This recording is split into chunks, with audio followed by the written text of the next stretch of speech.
신명기 14장부터 16장은 하나님의 백성들이 이제 구체적으로 지켜야 할 규례들을, 실천적인 규례들이 나오고 있습니다. 오늘 본문에서는 특별히 이제 음식에 관한 규례가 나오고 있는데요. 어떤 것은 먹어야 할지, 또 어떤 것은 말아야 할지, 어떤 게 정하고 어떤 게 부정한 건지 이렇게 구체적으로 나오고 있습니다. 우리가 이것을 보면서 음식까지 그렇게 까다롭게 구별해 먹어야 할까 이렇게 의문이 들 수는 있지만, 사실 여기에서 이것을 통해서 우리가 하나님의 백성, 우리의 정체성과도 관련된 중요한 의미가 담겨 있습니다. 우리가 왜 그런 음식까지도 그런 규례를 지켜야 하느냐? 그것은 이 이스라엘 민족이요, 그 다른 나라들과 똑같이 취급되는 백성이 아니고 특별히 하나님의 선택된 하나님의 백성이기 때문에 해야 될 의무라는 것입니다. 이 선택된 백성들은 아무렇게나 살아서 죽고 끝날 민족이 아닙니다. 하나님께서 선택하시고 출애굽시키셔서 거룩한 하나님의 그 나라를 세워가는 그 영광된 언약에 있는 사람들이고, 하나님의 은총을 받는 백성들이라는 것입니다. 그래서 그저 그렇게 살다가 죽는 그런 사람들로 끝나서는 안 될 나라인 것입니다. 그래서 오늘 다시 1절과 2절을 보시면요, 이렇게 말씀이 시작됩니다. 너희는 너희 하나님 여호와의 자녀이니 죽은 자를 위하여 자기 몸을 베지 말며 눈썹 사이 이마 위에 털을 밀지 말라. 2절에 너는 내 하나님 여호와의 성민이라. 여호와께서 지상 만민 중에서 너를 택하여 자기 기업의 백성으로 삼으셨느니라. 여기 1절 보니까 너희는 너희 하나님의 여호와의 자녀다 이렇게 말씀을 하고요. 또 2절에 보니까 너는 내 여호와의 성민이라 이렇게 말씀을 하고 있습니다. 그러니까 너희는 이방 나라와 같은 그냥 멸망할 백성들이 아니라 내가 택한 사람들, 내가 택한 나라다 이렇게 말씀을 하고 있습니다. 엄밀히 말해서 너희는 내 아들, 내 딸, 내 자녀들이다 이렇게 말씀을 합니다. 여러분, 이것이 얼마나 특권인지 생각을 해봐야겠습니다. 너희는 여호와의 성민이다 라고 하는데요, 여기서 성민, 거룩한 백성이 어떤 무게를 가진 말일까요?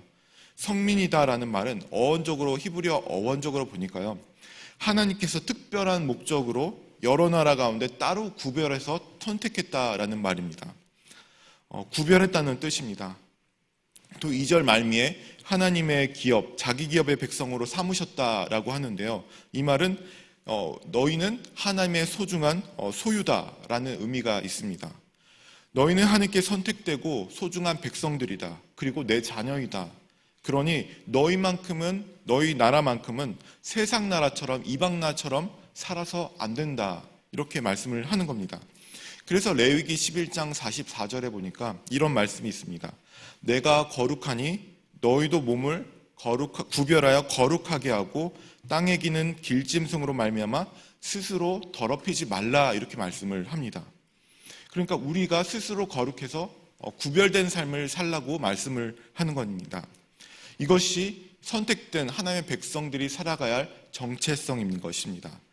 이스라엘 민족은, 이 그리스도를 믿는 사람들은요, 하나님의 자녀로 택함 받았기 때문에 하나님이 거룩한 것처럼 우리도 똑같이 그 거룩함을 따라야 할 의무가 있는 것입니다. 엄밀히 말해서 거룩함은 의무가 아니라 하나님의 자녀로 우리가 택함 받았다는 특권인 것입니다. 여러분, 사람의 행위나 행동을 보면요, 그 사람의 위치를 보여줍니다. 가령 이 군인이라면 군복을 입고 군인다운 모습을 하고 그 관련된 일을 할 때 저 사람은 군인이다라고 합니다. 우리가 하나님의 성민, 거룩한 백성이라 하는 것은 그 우리의 삶 속에서 하나님의 거룩함을 따라 살아가고 행동할 때 하나님의 성민이다라고 볼 수 있는 것입니다. 하나님의 자녀이고 하나님의 성민이기 때문에 우리에게 요구되는 것이 그 규례들이 요구되고 있는 것입니다. 그래서 그 규례들은 우리들을 묶어두는 것이 아니라, 제약하는 것이 아니라 오히려 하나님의 성민으로 살아갈 수 있도록 방향을 우리에게 제시해주고 알려주고 있는 것입니다. 그래서 오늘 본문 이 음식에 관한 규정도 그러한 측면에서 바라봐야 합니다. 1절을 다시 보니까요, 죽은 자를 위하여 자기 몸을 베지 말며 눈썹 사이 이마 위에 털을 밀지 말라 이렇게 말씀을 합니다. 이것은 그 당시 이방 종교의 풍습을 염려해서 하신 말씀입니다. 그 이방 나라들은 자기 몸에 상처를 내고 피를 흘리면서 자해하기도 했습니다. 왜냐하면 그렇게 함으로써 이 죽은 자들을 위로하고 또 자기들이 섬기는 그 우상의 마음을 움직여서 그렇게 복을 받으려고 하는 미신적인 행위가 담겨 있습니다. 그러니까 하나님은 이것을 금하고 너희는 그들처럼 살지 말아라. 하나님의 백성의 법을 알려주는 것입니다. 이스라엘 백성은 하나님의 성민으로 부름받았기 때문에 너희는 그렇게 살면 안 된다라고 하는 것입니다. 이방 문화와 그 관습을 점점 이렇게 따라하게 되면 결국에는 그들이 섬기는 우상을 섬기게 되고 거룩한 삶을 살 수가 없게 됩니다. 그것이 파멸의 길이고 하나님의 백성으로 살아갈 수 없기 때문입니다. 여러분, 오늘날 우리가 이 세상에서 살아가면서 문화 속에 살아가면서 하나님의 성민임을 늘 잊지 말아야 합니다. 거룩함을 유지하기 위한 우리 마음속의 경계를, 말씀을 늘 세워두고 세상 속에서 그냥 말하는 대로 또 문화대로 흘러가는 대로 살아가 버리면 어느새 우리 마음속에 거룩함을 잃고 하나님의 백성이다라는 이 정체성을 우리가 잃어버리기가 너무 쉽습니다. 이 하나님이 이스라엘 백성에게 주시는 명령은 거룩함을 위한 이 경계심을 그 마음속에 새겨주신 것입니다. 너희는 내 백성이다. 똑같이 살지 말아라. 그 경계심을 주신 것입니다. 여러분, 하나님이 금하신 것, 거룩함을 지키기 위한 이 말씀들이 우리 안에 늘 있고 늘 반성해야겠습니다. 종교개혁자 마틴 루터가 이런 말을 했습니다. 새가 머리 위로 지나갈 수는 있으나 머리에 앉아 둥지를 틀게 해서는 안 된다라는 말을 했습니다. 생각과 마음에 관련해서 한 말입니다. 이 사탄의 세력이 우리의 마음과 우리에게 접근을 할 수 있지만 그것이 우리 안에 스며들게 해서는 안 된다라는 것입니다. 주님의 말씀을 우리가 새겨서 주님이 금하신 것, 일러주는 것을 향해서 우리가 늘 새기면서 그런 금해야 될 것을 금하고 하나님의 말씀을 지켜야 한다는 것입니다. 이제 우리 3절부터 21절까지 쭉 보시면 부정한 음식과 이 정한 음식에 대한 규례가 쭉 나오고 있습니다. 동물이 크게 세 부분으로 나오는데요. 땅에 있는 동물들, 그리고 공중에 있는 동물들, 그리고 물속에 있는 생물들이 나옵니다. 여기서 정한 것과 부정한 것 이렇게 구별하고 이스라엘 백성만은 정한 음식만 먹도록 하십니다. 이 먹는 것에 대한 부분은요, 굉장히 우리 일상적인 부분으로 생각이 되어집니다. 여기서 우리가 생각할 수 있는 것은요, 하나님의 성민으로 부르심 받았다는 것은 우리가 교회에서뿐만 아니라 일상적인 부분, 우리가 먹는 부분, 그런 부분에서도 거룩함을 유지하고 지키며 살아야 한다는 것입니다. 사실 우리 삶의 시간 대부분은요, 그 교회에서보다 일상적인 곳에서 시간을 보낼 때가 더 많습니다. 우리 시간 비중이 24시간으로 봤을 때 어느 쪽의 시간이 더 많습니까? 교회에서 보내는 시간이 많습니까? 아니면 밖에서 보내는 시간이 많습니까? 오히려 직장에서 또 집안에서 가족끼리 친구와 만나면서 보내는 시간이 더 많습니다. 그러니까 우리의 삶이 하나님을 따라 거룩하게 살기 위해서는 교회에서만 거룩함을 이루려고 하는 것이 아니라 오히려 더 시간을 많이 보내는 일상적인 삶에서도 우리의 거룩함을 위해서 지키는 게 중요하다는 것입니다. 하나님은 우리가 거룩하라라고 하신 말씀은 우리의 전체적인 삶 부분에서 우리의 전 인격적인 존재가 거룩하도록 부르신 것입니다. 교회에서만 거룩하라 부르신 게 아니라 먹는 부분, 일상적인 부분에서 거룩하라라고 부르신 것입니다. 고린도전서 10장 31절에 보니까 먹든지 마시든지 무엇을 하든지 다 하나님의 영광을 위해 하라라고 말씀을 하십니다.